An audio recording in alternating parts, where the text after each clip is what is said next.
পিছনে বড় গাড়িও ঢুকতে হবে। नमस्ते नमस्ते, क्या खबर? माहौल क्या है हमारे झारखंड का? क्या बात कर रहे हैं? इसको तो आना नहीं चाहिए इसमें।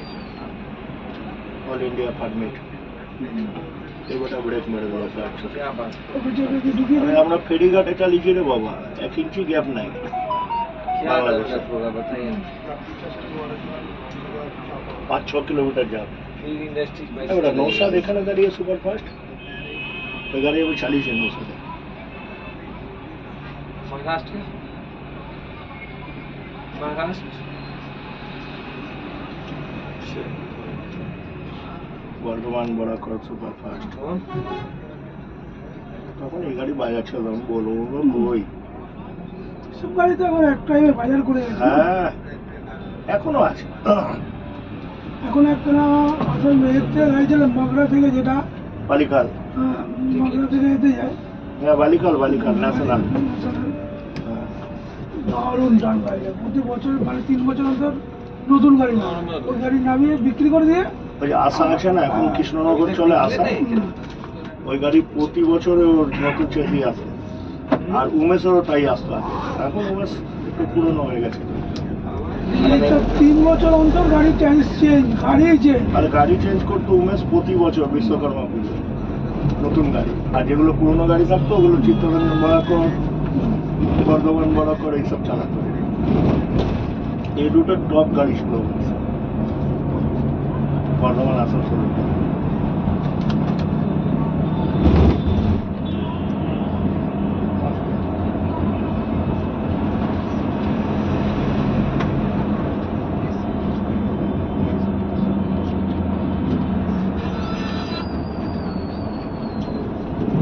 কে যাবে বুঝতে পারছি না, তো এইখানে চলে আসো মাঝখানে, কোনো দিকে না মাঝখানে পুরো আটকাও লাইন, যেদিকে যাবে সেদিকে যাবে।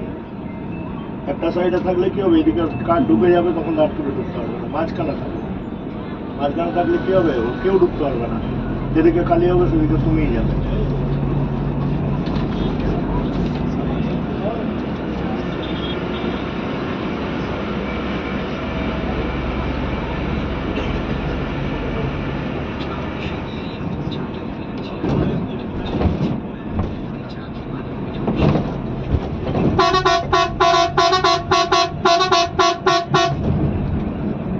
ইন্ডিকেটার তো দিয়ে দিয়েছে, একদম দিল্লি পর্যন্ত থাকবে ইন্ডিকেটার।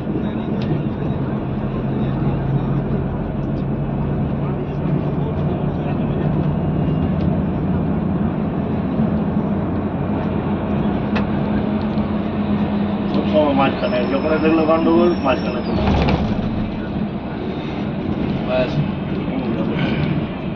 বুলেটটাকে দেখ।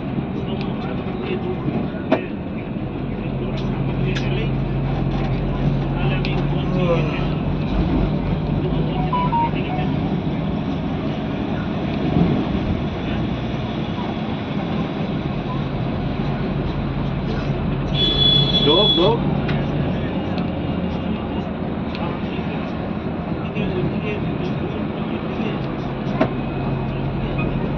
अमेरिका लुकिंग ग्लास बहुत फास्ट है।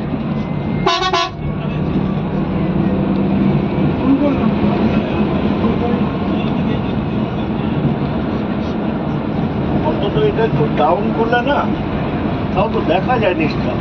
এটা আমি খেলতে যাবো না, বুট করে নেবো না আমি পুরোটা খেলতে বলিনি, আমি খালি গ্লাসটাও যদি একটু নিচু করা যায় তাতেও তো খানিকটা ভেঙে নৌকার মতো হয়ে যাবে, বুঝলেন? হ্যাঁ হ্যাঁ, ওই জন্য বেশি চাপাচাপি করতে গেলে লাস্টে একজনের ঘাড় ছাড় আর একজনের উপরে চলে যাচ্ছে, বুঝলেন? হ্যাঁ এটা কিন্তু মল্লিক লাগিয়েছে, কিন্তু বলছে হ্যাঁ, লাগিয়েছে, লাগিয়ে গাড়িটা রেখে দিয়ে চলে গেছে। আর এবার তোরা বল। এবার তো ঠিক আছে, হ্যাঁ ভিডিও রেকর্ডিং করে রেখেছি। হ্যাঁ, এটা যখন ধরার সময় দিয়ে কেউ কথা বলেছো মামাকে? উজ্জ্বলদাকেও জানিয়েছি, হ্যাঁ সবাইকে জানিয়েছি। তারা গাড়ি কিন্তু এরকম আছে। একটা তোমাকে বলি, তোমরা অনেক পুরোনো লোক, তোমাকে আমার বলার কিছুই নেই, শেখাবার কিছুই নেই, কিন্তু একটা কথা মনে রাখো, মামা কিন্তু এখন খুব ইম্পর্টেন্ট লোক, উজ্জ্বলদার থেকেও কিন্তু বেশি। কথা বুঝছো? এইসব কাজ মামার কানে একটু দিয়ে দেবে, কিন্তু ওরা- মামাকে বলেছিলাম আমি হ্যাঁ যে পার্কিং এর গাড়িটা এই যে পিন্টু মল্লিক লাগিয়েছিল, হ্যাঁ গাড়িটা তো রিজার্ভ দেওয়ার কথা আছে, গাড়িটা কি পার্কিং ঢোকাবো পাঞ্জাবে পারি? বলছি না না এখন ঢোকাতে হবে না, গাড়িটা নিচ্ছি। মামা কিন্তু এখন একটা ইম্পর্টেন্ট,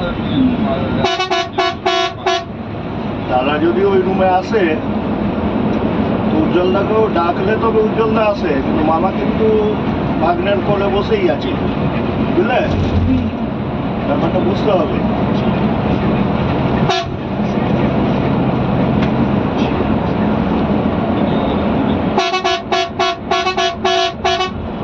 আমি তো মাঝে মাঝে ওইখানে যাই, যেমন পার্কিং আমার কোনো কাজকর্ম থাকে দাদার সঙ্গে যদি কোনো দেখা সাক্ষাৎ বা কোনো কিছু প্রয়োজন থাকে পার্কিংয়ে তো আমি যাই।